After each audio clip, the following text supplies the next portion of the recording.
La popularidad de las consolas domésticas de la primera generación hizo que muchas empresas decidieran lanzar su propia consola. Esto, que en un principio podría parecer beneficioso, ya que se crearon multitud de juegos, resultó ser un arma de doble filo, porque en años posteriores, sería una de las causas del crash del 84. Período en el que peligraría el futuro de la industria.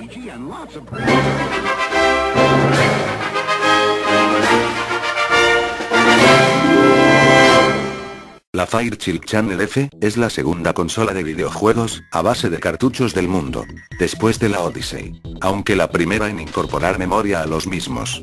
Fue lanzada por la compañía Fairchild Semiconductor en agosto de 1976. Al principio, la consola se llamaba Video Entertainment System, o VS, pero fue renombrada tras el lanzamiento de la Atari VCS. La Fairchild Channel F estaba basada en la CPU Fairchild F8, inventada por Robert Noyce, antes de que él dejara Fairchild para crear su propia empresa, Intel. El F8 era muy complejo comparado a los circuitos integrados típicos de la época.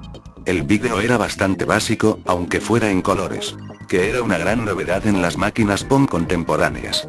El sonido se emitía por un altavoz interno. Los mandos eran una especie de palancas. La consola incluía un pequeño compartimento para guardar los mandos. Esto era muy útil, porque los cables eran muy débiles y un movimiento normal podía romperlos. A pesar de su popularidad inicial, solo 26 cartuchos fueron lanzados para el sistema, vendidos a un precio de $19,95. La consola incluía dos juegos. Una copia de Pong y Hockey. Igual que Pong, pero con la capacidad de mover las palas por la pantalla. La simplicidad de sus juegos y el lanzamiento de la Atari VCS, realizada un año más tarde, con mejores gráficos y sonido, hizo que perdiera su éxito, aunque posteriormente fue rediseñada, y llamada Fairchild Channel F2. La 1292, Advanced Programmable Video System, es una consola lanzada por la empresa alemana Radofin, en 1976. Forma parte de un grupo de consolas compatibles entre sí. Tenía una CPU de 8 bits y unos mandos con numerosos botones y un stick de control. Empleaba cartuchos intercambiables. La RCA Studio 2, es una consola hecha por RCA, en enero de 1977. Sus juegos eran en blanco y negro, parecidos a los de Pong. Sus mandos, eran teclados numéricos integrados en la consola. La máquina era capaz de hacer pitidos simples con variaciones leves. Incluía 5 juegos. Fue la primera consola en emplear señales de vídeo, RF. Este tipo de conexión no se volvería a ver hasta el lanzamiento de la Atari 5200, 8 años más tarde. Esta consola fue abandonada pronto, debido a que ya existían en el mercado consolas superiores, como la Fairchild, y poco después la Atari 2600. La Atari 2600, bautizada originariamente como Atari Video Computer System, fue lanzada en octubre de 1977. Fue la primera consola en emplear cartuchos tal y como serían en las posteriores generaciones. Consiguió mucho éxito y popularidad, tanto que durante los 80, Atari era sinónimo de videojuego. Empleaba unas palancas como sistema de control. Uno de sus juegos más destacados fue Pac-Man. Otro juego muy conocido, no por su calidad precisamente, SP, el extraterrestre. Juego de un previsible éxito, debido al estreno de la película del mismo nombre. Finalmente se hicieron de él varios millones de copias, de las que no consiguieron vender ni un solo millón a causa de su mala calidad. Se cuenta que Atari enterró los cartuchos restantes en el desierto. Este juego es considerado por muchos, el peor videojuego de la historia. La Astrocade, es una consola de videojuegos y sistema de ordenador, diseñado por Midway, la división de videojuegos de la compañía Bally. Fue lanzada en 1977. La consola disponía de unos impresionantes gráficos para su época. Empleaba una especie de teclado unido a la consola. Algunos de sus juegos son Gate Escape, Treasure Cove, y una versión del procesador de textos BASIC.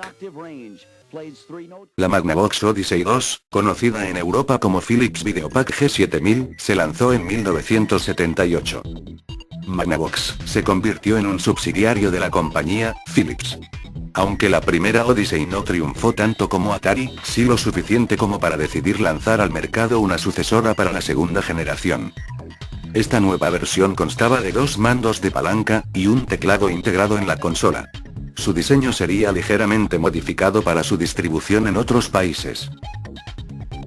La APF Imagination Machine era una combinación entre la consola de videojuegos y el sistema de ordenador lanzado por APF Electronics a finales de 1979. Fue construido expresamente para competir con la Atari 2600, y lo hizo bastante bien hasta el crash del 84. La consola fue uno de los ordenadores personales más económicos, que se conectaba a la televisión. Tenía un teclado, y dos mandos con 12 botones y un joystick. Además de cartuchos, permitía introducir casetes para grabar audio.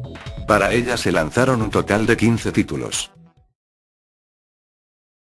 En 1979, fue lanzada Intellivision, de Mattel, la primera consola de 16 bits de la historia. Su nombre procede de las palabras Intelligent Television. Gozó de bastante éxito. Solo en el primer año, vendió 175.000 unidades. Era algo normal. La consola era muy avanzada tecnológicamente. Podía crear efectos 3D, muy realistas para su tiempo. Además de su mando numérico, disponía de un accesorio, el Intel Voice, un sintetizador de voz que se podía utilizar en algunos juegos para que realizara ciertas acciones al pronunciar las palabras correspondientes. Por si esto fuera poco, fue la primera consola que permitía descargarse juegos a través de la televisión, y la primera en utilizar un pad de control de 16 direcciones. Su elevado precio, fue uno de los factores que hicieron que no fuera tan popular como la Atari 2600. De cualquier modo, en 12 años vendió 6 millones de unidades, y se realizaron para ella 125 juegos. La Cassette Vision, de Epoch, fue la primera consola realizada en Japón, donde se lanzó el 30 de julio de 1981. A pesar del nombre, la consola usaba cartuchos, no casetes. Sus gráficos, eran algo peores que los de la Atari 2600. Posteriormente se lanzaron dos versiones, la Cassette Vision Junior, y la Super Cassette Vision. Llegó a Europa en 1984, donde al igual que en el resto del mundo, no tuvo mucho éxito. Fue la única consola realizada por Epoch. 1982, fue el año en el que se lanzó la Atari 5200, sucesora de la 2600. Aunque era una consola muy avanzada tecnológicamente, no pudo hacer frente a la Intellivision, de Mattel. Su insólito stick analógico demostró no ser fiable. Ese fue su primer error. Además, no era compatible con los juegos de la Atari 2600. En general, la consola fue un fracaso. Vectrex, es una consola de 8 bits, desarrollada por General Consumer Electric, y posteriormente comprada por Milton Bradley Company. La Vectrex fue la única consola en emplear gráficos vectoriales, que se representaban en un monitor integrado en la consola. Se creó en 1982. Era una consola monocromo, pero utilizaba imágenes de fondo para crear la ilusión de que tenía colores. Su mando fue auténticamente revolucionario.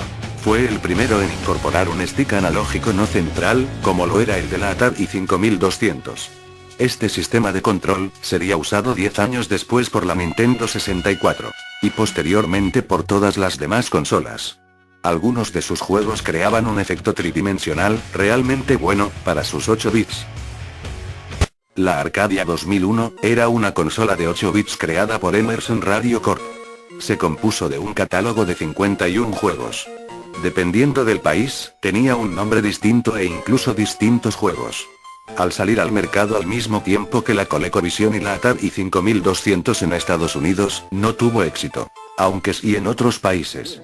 La ColecoVision, fue la segunda consola creada por Coleco, lanzada en agosto de 1982. La ColecoVision ofreció la calidad gráfica de los juegos arcade, y la capacidad de jugar los videojuegos de otras consolas como la Atari 2600. Se crearon para ella unos 170 juegos. Nintendo le dio la licencia para lanzar Donkey Kong en la consola, con lo que aumentaron considerablemente sus ventas. La Sega Game Boy, abreviada SG-1000. Es una consola a base de cartuchos fabricada por Sega. Este sistema marcó la entrada de Sega en el negocio de hardware, en el cual seguirían estando hasta el final del Dreamcast, en 2001. El sistema no fue muy popular. Se puso a la venta por primera vez en Japón, en el año 1981. Tuvo mucho éxito en Taiwán, donde es una de las consolas más recordadas. Posteriormente, se lanzó la SG-1000 Mark II, y la SG-1000 Mark III. La primera versión de la Master System. Así finaliza la segunda generación. Dentro de poco, se producirá una crisis, que cambiará el futuro de los videojuegos.